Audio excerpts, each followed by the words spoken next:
10वीं के समस्त विद्यार्थियों अपनी पाठ्यपुस्तक क्षितिज ये दूसरा पाठ तुलसीदास जी उसका अध्ययन अपन करेंगे।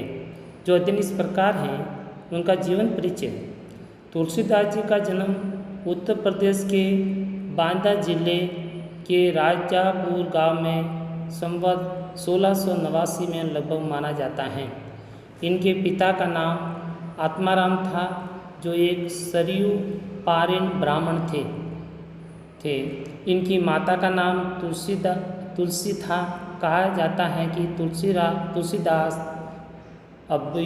अभियुक्त मूल नक्षत्रों में पैदा हुए थे तथा जन्म लेते ही इनकी अवस्था 5 वर्ष के बालक के समान थी।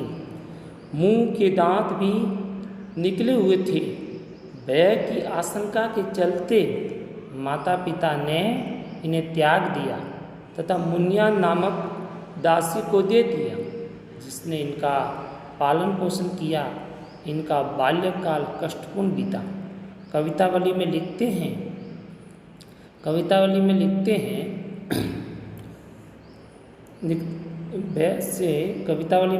हैं मातु पिता जग जाए तजियो विधियु न लिखियो कछु भाल भलाई। इनकी गुरु का नाम नरहरिदास बताया जाता है। इनकी पत्नी रत्नावली विदुषी थी, किंतु किसी कारणवश वैवाहिक जीवन अधिक समय तक नहीं चल सका। उन्होंने गृह त्याग कर दिया था। घूमते घूमते अयोध्या पहुँचे। वहाँ पर संवत 1631 में इन्होंने रामचरितमानस की रचना प्रारंभ की। बाद में ये काशी आकर रहने लगे। जीवन के अंतिम दिनों में पीड़ा शांति के लिए उन्होंने हनुमान जी की स्तुति की, जो हनुमान बाहुक नाम से प्रसिद्ध हैं। इनकी मृत्यु के संबंध में निम्नलिखित दोहा प्रसिद्ध हैं। संवत 1680 गंग के तीर श्रावण शुक्ला सप्तमी तुलसी तजियो शरीर। इन्होंने राम के अनन्य भक्त के रूप में दास्य भाव अपनाते हुए अनेक काव्य ग्रंथों की रचना की,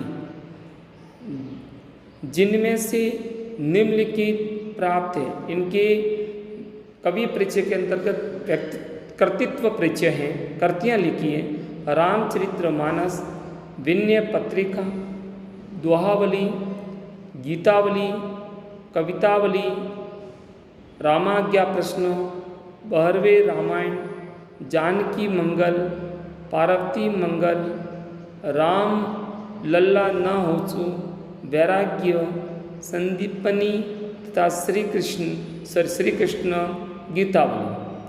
तुलसी आदर्शवादी कवि माने जाते हैं। उन्होंने आदर्श चरित्र का सर्जन किया है। हमें अपने दैनिक जीवन में उनकी अनुकरण का संदेश दिया है। ये अवधी और ब्रज भाषा दोनों के पंडित थे। दोनों भाषाओं का शुद्ध और परिमार्जित रूप उन्होंने अपनाया है। अब तुलसीदास जी द्वारा रचित लक्ष्मण परशुराम संवाद का परिचय। लक्ष्मण परशुराम संवाद रामचरितमानस के बालखंड से उद्धृत हैं। धनुर्ज्ञ के पश्चात ज्ञान प्राप्त करने के पश्चात मुनि परशुराम शिव धनुष भंग का समाचार पाकर क्रोध के तमतमाते हुए वहाँ आते हैं, किंतु राम की विनयशीलता और विश्वामित्र के समझाने पर राम के शक्ति परीक्षण के बारे में बाद उनका क्रोध शांत होता है। परंतु इन बीच लक्ष्मण और परशुराम के बीच व्यंग्य उक्ति से एक दूसरे पर व्यंग्य के रूप में उक्ति यानी पंक्तियाँ प्रस्तुत करते हैं, जो उसका युक्त को संवाद हुआ, उस प्रसंग को प्रस्तुत किया गया। परशुराम के क्रोध से भरे वचनों का उत्तर लक्ष्मण व्यंग वचनों से देते हैं। लक्ष्मण जहाँ विवाद वत्सल हैं, वही श्री राम नित्य और सौजन्य के प्रतिमान के रूप में प्रकट होते हैं। विश्वामित्र संतुलन बिंदु हैं, वे चरम क्रोध की दशा में परशुराम के आवेग को प्रशमित करते हैं। परशुराम का क्रोध भय से अधिक हास्य का आलंबन बन गया है। अब परशुराम लक्ष्मण जो संवाद है उसकी व्याख्या इस प्रकार रहेगी। पहले वाचन है, नाथ शंभु धनु बज नियारा, वही केहू एक दास तुम्हारा। आयुष कहा कहिय किन मोही, सुनी रिसाई बोले मुनि कोई। सेवकू सो जो करे सेवकाई, अरि करनी करे करिय लड़ाई। सुनो राम जेहि शिव धनु तोरा, शस्त्र बाहु सम सो रिपु मोरा। सो बिलगाऊ बिहाई समाजा, न त मारे जेहि सब राजा। सुनी मुनि बचन लखन मुस्कुराने लगे, बोले परशु धरई अमानी। बहु धनुई तोरी लरिकाई, कबू न असी रिस किन्हीं गोसाई। यही धनु पर ममता केही, हेतु सुनी रिसाई कह भृगु कुल केतु। ये नृप बालक काल बस बोलत तो ही न संभार। धनुई राम त्रिपुरारी धनु विदित सकल संसार। अब प्रथम पंक्ति का इस प्रकार वाचन और व्याख्या है। नाथ शंभुधन बज नियारा, ओहोई केहू एक दास तुम्हारा। इस पंक्ति का भावार्थ इस प्रकार है। श्री राम ने परशुराम से कहा है कि हे नाथ, शिवजी के धनुष को तोड़ने वाला कोई आपका एक सेवक ही होगा। दूसरी पंक्ति इस प्रकार है, आयुष कहा कहिय किन मोही, मुनि रिसाई बोले मुनि कोही। इस पंक्ति का भावार्थ, आपकी क्या आज्ञा है, आप मुझसे क्यों नहीं कहते। वो सुनकर क्रोधित मुनि परशुराम नाराज होकर बोले। अगली पंक्ति है, सेवकु सो जो करे सेवकाई, अरि करनी करी करिय लड़ाई। अब परशुराम जी कहते हैं कि सेवक वही होता है जो सेवा करे। शत्रुता का जो कार्य करता है, दुश्मनी का जो कार्य करता है, वो सेवक नहीं कहलाता। जो युद्ध करे वो सेवक नहीं होता, वो युद्ध करे वो सेवक नहीं बन सकता। अगली पंक्ति है, सुनो राम जेहि शिव धनु तोरा, शस्त्र बाहु सम सो रिपु मोरा। अब इस पंक्ति का भावार्थ इस प्रकार है, हे राम, परशुराम जी कहते हैं सुनो, जिसने शिव धनुष को तोड़ा है वो शस्त्र बाहु की तरह मेरा शत्रु है, दुश्मन है। अगली पंक्ति, सो बिलगाऊ बियाही समाजा, न त मारे जेही सब राजा।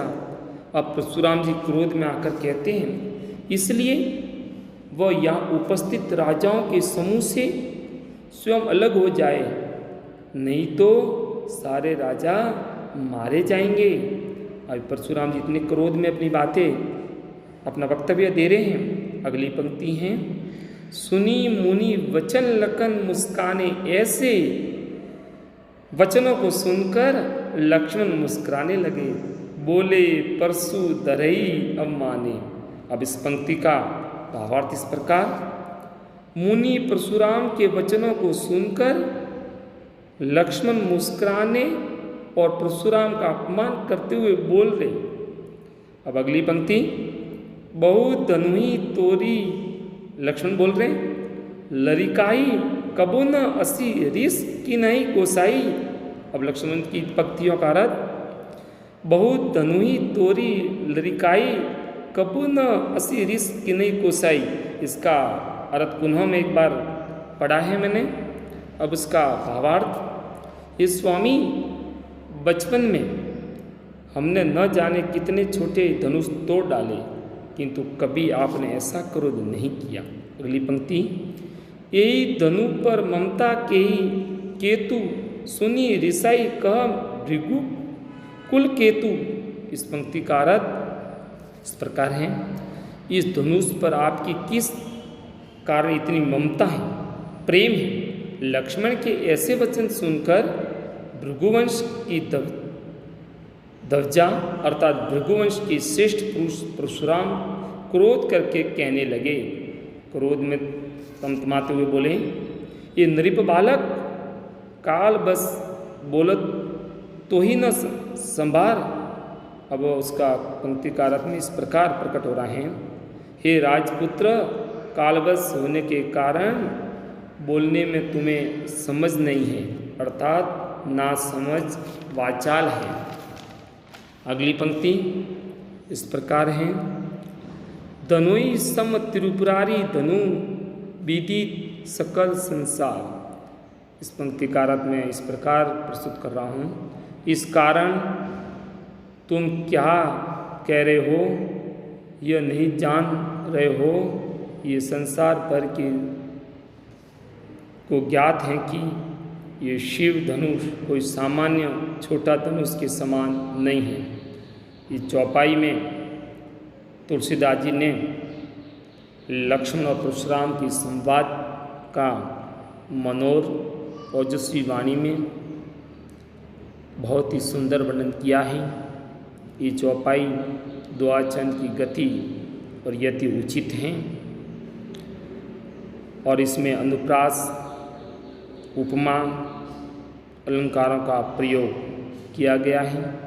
अनुप्रास अलंकार का अर्थ ये होता है कि अपने किसी वर्ण का बार बार आना पंक्ति में, उसे अनुप्रास अलंकार। उपमा एक वस्तु को दूसरी वस्तु के समान बताया जाता है, उपमा अलंकार कहा जाता है।